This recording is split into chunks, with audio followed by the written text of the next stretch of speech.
How would you finish this statement? My biggest challenge when leading a worship ministry is maybe it is trying to find all the volunteers that you need for all the positions you have. Maybe it is being in charge of the tech team and you can barely turn on the sound system yourself. Maybe it's how your live stream sounds. Maybe it's how your band sounds. What would you say is the number one thing that is holding you back as you lead the ministry to accomplish the goals that you have, the things you would want to see happen within your ministry where things are more efficient and maybe things are thriving and just seeing people sing along? Now, that you have that answer, would you take a moment and share that with me by going to practicalworshipblog.com/survey. It's a real quick, takes a couple of minutes, 5-question survey. Now, I'm a worship leader too, and I've been doing this for 25 years or so. I know what problems that I face, and that's where some of this content comes from, but there might be specific needs that you have, things that you're dealing with right now. And if I can create content, YouTube videos and podcast episodes that speak directly to the problems that you're facing right now, it'll just make that better for you and your ministry. So if you have a second, take a couple of minutes and hit up practicalworshipblog.com/survey. Now, something else that I want to share with you is that you might have a specific problem that you're thinking of right now that is pretty unique to you and your situation.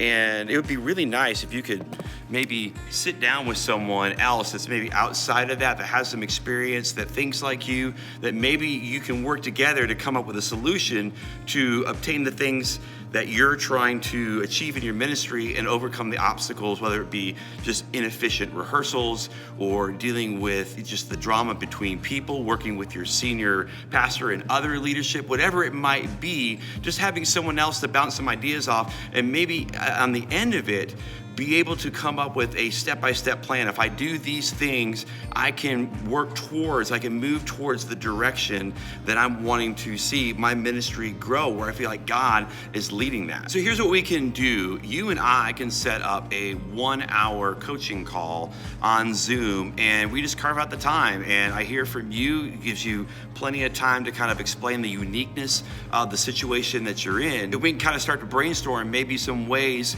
to be able to maybe change course or move the needle to achieve the goals that you have for the year. And certainly I don't have all of the answers. I'm not claiming that, but I have been doing this for a while. I've been on staff at 2 separate churches. I have served on other churches. I have spent time on the road traveling with Christian musicians and partnering with churches all over the nation as we've done that. I've worked in Christian radio. I have been a part of content creation, both in book publishing and also in music production. So within all of that, I think there's a unique insight that I might be able to bring to whatever it is you're facing. Plus, just having someone that is not actually physically there, that kind of looks at it from a different lens, isn't wrapped up in all the emotions maybe of it. Maybe that could be super helpful. If that sounds like something that you would like to do, go to practicalworshipblog.com/coaching, and you can set up a one-on-one coaching call with me today. And here's the thing, because there is a cost involved with that.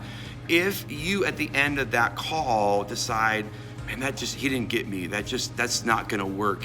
That didn't do what I wanted it to do. All you gotta do is send me an email, contact me in some form or fashion, say no hard feelings, but it just didn't work for me, and I'll send your money back. You don't have to explain yourself. There's not gonna be any pressure, because here's the thing, if my advice is not helpful, then I don't want you to have to be able to pay for that. That doesn't seem fair. Whether it's a coaching call or it's a podcast episode or a video here on YouTube, I want to make sure that these ideas, tips, and practical advice that I am giving actually means something for your ministry, so that there's transformation that happens within the life of your church, within your staff, your volunteers, and your congregation.